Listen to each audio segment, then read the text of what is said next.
Hello and welcome viewers. This is Sultan Fayaz Hussain and you're watching diginality.com and Blue Moon TV. नाज़रीन, आज हम बात करेंगे साद रिजवी साहब की गिरफ्तारी के हवाले से, क्योंकि अब आपके सामने खबरें आ रही होंगी। पिछले वीडियो में हमने आपको खबर दी थी कि जनाब साद रिजवी साहब गिरफ्तार हो चुके हैं, अनस रिजवी साहब गिरफ्तार हो चुके हैं। लेकिन अब जो है वो ज़राए ये क्लेम कर रहे हैं, या जो हमारे सोर्सेज हैं या जो दीगर अखबारी सोर्सेज हैं वो तो यही क्लेम कर रहे हैं कि जनाब उनकी गिरफ्तारी हो गई है। इंटरनेशनल मीडिया भी यही क्लेम कर रहा है कि उस रात जब मुरीदके में क्रैकडाउन हुआ, ऑपरेशन हुआ, कामयाब ऑपरेशन किया पुलिस और दीगर इदारों ने मिलकर, तो उसके बाद जो है साद रिजवी और अनस रिजवी को आखिर पे 15 से 20 जो अहलकार थे उन्होंने उसके कंटेनर को घेरा और उस कंटेनर से वो भागा भी और फिर वो गिर के जख्मी भी हुआ और फिर उसको गिरफ्तार भी वहां से कर लिया गया। लेकिन उसके बाद फिर पुलिस ने जो है वो उनकी कहीं पर भी उनको जो है वो प्रेजेंट नहीं किया, ना किसी अदालत में ना किसी थाने में उनकी जो है वो पेशी सामने आई है, ना उनकी गिरफ्तारी डाली गई है और ना ही जो है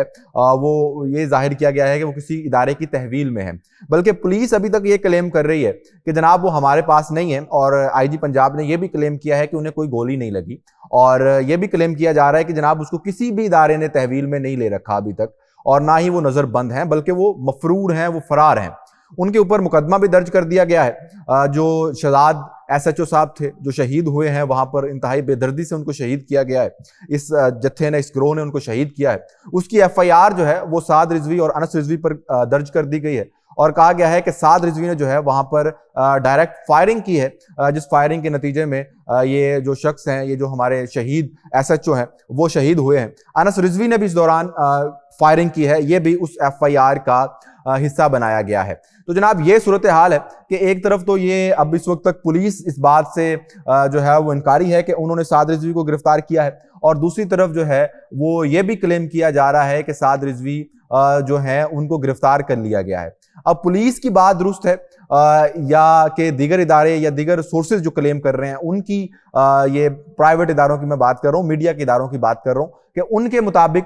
जिस तरह से गिरफ्तार किया गया है, कुछ आईनी शाहिदीन ने भी सामने आए हैं जिन्होंने ये बताया है कि वो उस वक्त मुरीदके में मौजूद थे और वो अपनी छतों से इस तमाम तर मनाजिर को देख रहे थे। उनके मुताबिक भी साद रिजवी गिरफ्तार है, लेकिन पुलिस यही क्लेम कर रही है कि जनाब उनके पास नहीं है। अब ये वक्त जब गुजरेगा तो सब चीजें वाज़ेह हो जाएंगी। ऐसा भी होता है हमारे मुल्क में कि बाज़ दफ़ा लोगों को गिरफ्तार कर लिया जाता है लेकिन उन पर FIR नहीं दी जाती, उनको उनकी गिरफ्तारी शो नहीं करवाई जाती।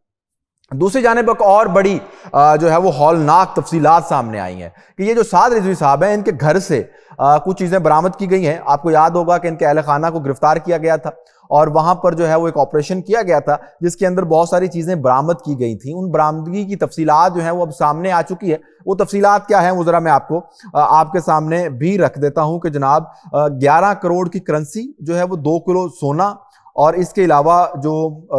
है वो भी बरामद हुआ है साद रिजवी साहब के घर से, और ये भी बताया जा रहा है कि उनके घर से जो भारतीय करेंसी है वो भी बरामद हुई है, यूरोज भी बरामद हुए हैं, डॉलर्स भी बरामद हुए हैं और पाकिस्तानी करेंसी भी बरामद हुई है साद रिजवी साहब के घर से। तो ये करोड़ों रुपया, उसके बाद ये जो इतनी बड़ी बड़ी गाड़ियां, शाहाना लाइफस्टाइल और सब कुछ, और उसके बाद फिर बच्चों को इस तरह से निकलवा कर सड़कों पे मरवाना, आम आदमी के बच्चों को, ये सब कुछ कहाँ होता है और इसकी तहकीकात जो है वो बहुत ज़रूरी है, और इसके ऊपर जो है वो जल्द से जल्द तहकीकात मुकम्मल करके इस शख्स को और इस जमात को कैफरे किरदार तक पहुंचाना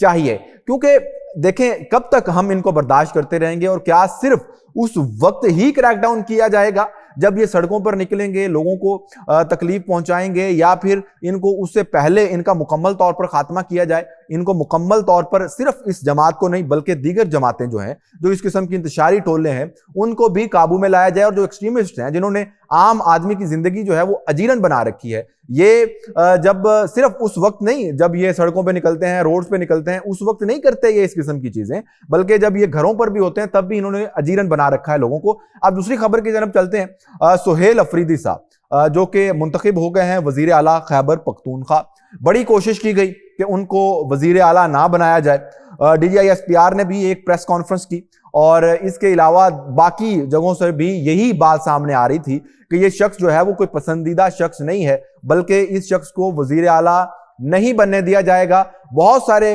जो रिस्पेक्टेड जर्नलिस्ट हैं वो भी ये क्लेम कर रहे थे, और उसके साथ साथ पॉलिटिशियंस जो हैं वो भी ये क्लेम कर रहे थे कि इनका नाम तब्दील हो जाएगा, और वजह बताई जा रही थी कि वो बहुत ज्यादा जज्बाती हैं और उन्होंने जो तकरीरें कर रखी हैं इससे पहले, उसके अंदर रियासती इदारों पर जो है वो खुल्लम खुला चढ़ाई कर रखी है। तो शायद उनका वो अंदाज़े बयां और उनका ये तकरीर और उनका ये जहरियाना अंदाज उनके वजीर आला बनने के ख्वाब में एक रुकावट साबित होगा, लेकिन ऐसा नहीं हुआ और वो वजीर आला बन गए। पूरे के पूरे वोट उन्होंने हासिल किए, एक वोट भी उनका टूट नहीं सका। तो ये साबित करता है कि इमरान खान जो है वो अभी भी कंट्रोल के अंदर है खैबर पख्तूनख्वा के अंदर, और खैबर पख्तूनख्वा के अंदर जो उनके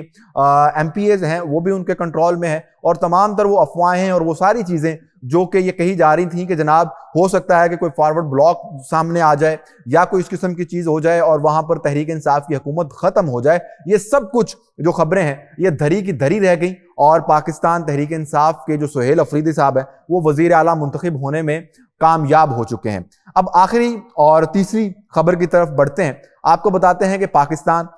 जिसने एशिया कप के अंदर बड़ी मायूस कुन कारकर्दगी दिखाई थी और हमारे सामने जो हैं अरमान बह गए थे, वो एक हमारे लिए खुशखबरी लेकर आए हैं, और वो ये है कि पाकिस्तान ने वर्ल्ड चैंपियन जनूबी अफ्रीका को हरा दिया है। 277 रन के ताकुब में जनूबी अफ्रीका टीम जो है वो 183 रन पर जो है वो आउट हो गई, और पाकिस्तान को ये दो मैचेस की सीरीज है उसमें 1-0 की बर्तरी हासिल हो गई है। ये मैच जो है वो लाहौर के कज़ाफी स्टेडियम में खेला गया। आज चौथे दिन था। स्पिनर नुमान अली जो है उन्होंने शानदार बॉलिंग की और मैच में जो है वो 10 शिकार किए हैं। और नुमान अली की पहली इनिंग्स में जो है वो 6 विकेट्स थी, दूसरी इनिंग्स में उन्होंने 4 विकेटें ली हैं, और शाहीन अफरीदी ने जो है वो दूसरी इनिंग्स में 4 खिलाड़ियों को आउट किया है। जनूबी अफ्रीका के जो मेथोसामी हैं उन्होंने भी मैच में 11 विकेटें हासिल की हैं। जनूबी अफ्रीका के जो बल्लेबाज हैं उन्होंने आज बैटिंग की और अपना जो है वो लोहा मनवाना चाहा, लेकिन वो नाकाम हुए और पाकिस्तान टीम जो है वो उनको हराने में कामयाब हो गई है। दूसरी इनिंग में पाकिस्तान ने 277 रन का जो है वो हदफ दिया था जनूबी अफ्रीका को जीत के लिए, लेकिन वो इसको हासिल करने में नाकाम हो गए और 183 रन पर उनकी मुकम्मल टीम जो है वो आउट हो गई, और इस तरह से पाकिस्तान ने ये कामयाबी अपने नाम की है। नुमान अली इस मैच के जो है वो शानदार खिलाड़ी सामने आए और उन्होंने उनका जो जादू है वो सर चढ़कर बोला। पहली इनिंग में 6 विकेट्स और दूसरी इनिंग में 4 विकेटें ली हैं। तो पाकिस्तानी टीम क्या अपनी ये कारकर्दगी बरकरार रख पाएगी, या फिर ये वही है कि जब कभी कभार ये जब इनसे एक्सपेक्टेशंस नहीं होती तब ये बहुत अच्छी कारकर्दगी दिखा देते हैं, और जब दोबारा हम इनसे एक्सपेक्ट करना शुरू करते हैं कि यार ये अब इसी तरह से खेलेंगे शानदार तरीके से, तब हमें मायूसी होती है। क्या होगा अगले मैच में देखेंगे। तब तक के लिए अल्लाह हाफिज।